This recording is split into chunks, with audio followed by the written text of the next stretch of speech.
We're counting down the hours to the new year. Good evening and thank you for joining us an hour earlier than usual. I'm Ashley Graham. If you've been on the hunt for a house here in Lee County in the past couple of years, you'll know it is a brutal market for buyers. In the wake of the pandemic, our market went red hot, and that led to some skyrocketing prices.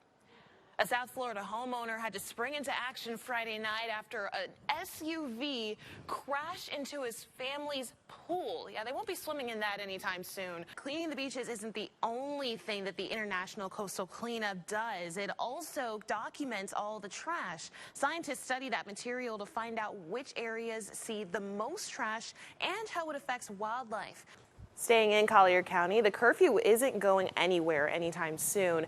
The sheriff's office tells NBC2 that 46 people have been arrested since Ian for trespassing, robbery, or burglary after the midnight curfew. Nearly all of those arrests, according to the sheriff's office, were out-of-state felons. Your time now is 8:43. One man is grateful to be alive after his pair of four-legged friends stayed by his side after Hurricane Ian until he was able to crawl to freedom. NBC2's Sean Martinelli has more with this story to share. If you travel to Sanibel Island, you'll have to start paying tolls today. The fees were waived throughout the recovery process after Hurricane Ian. Leeway will honor its discount programs for Sanibel residents who had passes prior to the storm. That runs until January 31st. Contractors should visit the Leeway website if you want to get a free transponder. The damage is done from Hurricane Ian, but the bills don't stop. Next on NBC2, we'll explain how the city of Cape Coral is trying to lend a helping hand to those who need it. The chief of Upper Captiva Fire Department will step down. Chief Jason Martin, along with 40 of his 46 firefighters, turned in their letters of resignation earlier this month. The chief blames it on a lack of funding. A special critical assessment to keep the department up and running failed on the November ballot. Without it, they'll have to cut costs by 43%. This will make it nearly impossible to keep 4 firefighters on duty around the clock come 2024 when that money dries up. I am a fresh fruit person, but I am also a potato chip person. I am a favorite, though, chocolate covered pretzels. Those are my kryptonite. I cannot get enough. And every chance I go to Trader Joe's, I get the pretzels. Snacker. I snack all day, every day. We're gonna close it out here. Happy New Year, everyone. Please be safe tonight. Make good decisions. And we will see you back here in 2023. One of the most common techniques that you can use to make sure you're not leaving any precious cargo in the back seat is to add more precious cargo before you even start your drive.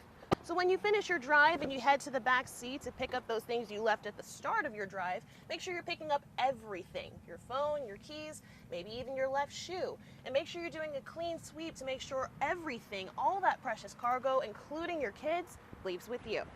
Now at this point you might be thinking, well, they should be used to it because it's Florida, it's summer, and it rains almost every single day. But people who live along this road say it's the worst they've seen it in years, and they think these drains are not being cleared often enough to keep up with all the water that they're getting. We've seen lots of houses hit, but before we get to that, I want to show you some of the cars that have been hit here. Just take a look at this one right here. We actually spoke to a family who says this is one of their relatives' cars just bought a month ago. So many people love coming to Southwest Florida for our beautiful clear waters. It's one of the biggest attractions in our area. And it turns out we're not the only ones who love it. So do our seagrass. They thrive in clear water that's close to the sunlight. But experts say our water isn't quite clear enough right now. We've been seeing pieces of shingle all throughout this neighborhood coming off of roofs in people's houses, just all over the ground down here. If we want to take you to my left, you'll see lots of crews right here working to try and clear up some of this debris right now. Imagine having just this much of your home, 6 inches in a flood zone, and now you're required to pay costly flood insurance. It's happening right now in Southwest Florida, and many families say they're struggling to figure out how they're going to make this work. In several core subjects, the county didn't make the grade. There's so many factors that could have played a role. District spokesman Rob Spicker says they're trying to identify all of those factors quickly. Are there any sort of preliminary hypotheses, if you will, as to what may have caused the scores to come in the way they did? Well, we know one thing for sure is Hurricane Ian. Spicker says losing weeks of class time in the fall set some students back. He also says remote learning put into place by COVID-19 changed the foundation for the youngest students tested this year. We don't have great data to demonstrate it, but we know that their learning foundation was severely impacted by those 2 years. Daniel Duncan says he wasn't too surprised by this year's results and that serious changes need to happen. I feel like they just need to concentrate on the basics, you know. He says his daughter teaches in the district and that teachers need more time to really teach. What would help give them that time back is not having to spend time registering books and doing all the things outside the classroom that don't pertain to the students. He'd like to see the district give teachers the room to work with students individually to help them catch up. Each individual student needs some individual time to get the basics, to read, to do math, to do science. Spicker says right now that's the plan.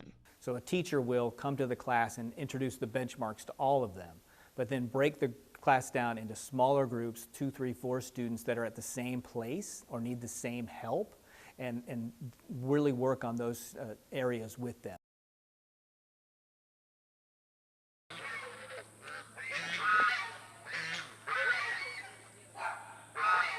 Erica Mateo loves her animals. Yeah. I have chickens, I have cats and dogs and guinea hens and turkeys and geese. So we have a little farm here. What she doesn't love is all the water creeping on her property. The extra water gives some of her animals a chance to cool off. But what's good for these geese is not good for the gander. Mateo says last year, all that extra water pooled into her chicken coop. It killed off most of her flock, forcing her and her husband to start over. This year, they're adding in more dirt to keep things dry. At $350 a load, she hopes this will be enough to keep all the animals safe. I don't want my animals to die off and then we have to start all over again, the process all over again, because it's frustrating. Now at this point you might be thinking, well, they should be used to it because it's Florida, it's summer, and it rains almost every single day. But people who live along this road say it's the worst they've seen it in years, and they think these drains are not being cleared often enough to keep up with all the water that they're getting.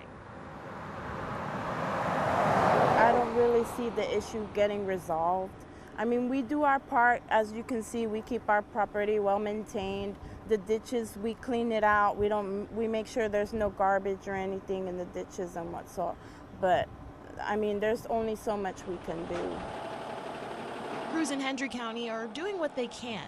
NBC2 spotted one crew working to clear a drain in Port LaBelle. County officials say this area got significant rainfall this month. And while they do work to clear canals, a spokesperson says it doesn't guarantee that there won't be flooding. Neighbors tell us they'd like to see more efforts to keep canals clear. Everybody pays their property taxes and everything, so we want to see our money going into a good cause and going into something that, you know, they're doing their job. Reporting in Hendry County for NBC2, I'm Ashley Graham.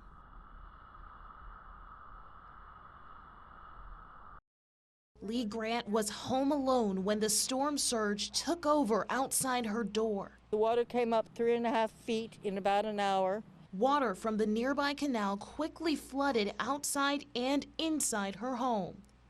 Grant was in her bedroom, wondering how she'd get herself and her 10-year-old dog to safety. I heard knock, knock, knock, and I thought, this is it. This is my rescuer. It was a rescuer, a stranger, and a neighbor. This man, Charlie Tisdale, lives across the road from her. We got 6 feet of water in about 30 to 45 minutes. I watched it from the second floor. Grant says the two had never had a conversation, but he still came to help. Prior to him coming in, were you thinking, I gotta get out, or? Yeah, I was. The water was deep, and I thought about I had to get out before I got trapped. Can you carry my dog? And he said, sure. No more words needed. He grabbed her dog and helped her to higher ground. Right across the grass and over here, and I just held his shoulder, and he guided me across, and we walked up those stairs. The water was halfway up those stairs, about 8 steps up in the water, and then we made it. Grant says everyone on their street who stayed is okay. Today they're cleaning up and looking ahead. There's no words to explain it. There's not. I'm just glad everybody's safe. She says when she's ready and able, she wants to help others, especially the man who helped her to safety. Thank you, thank you, thank you. You were a wonderful vision. Reporting in Bonita Springs, I'm Ashley Graham.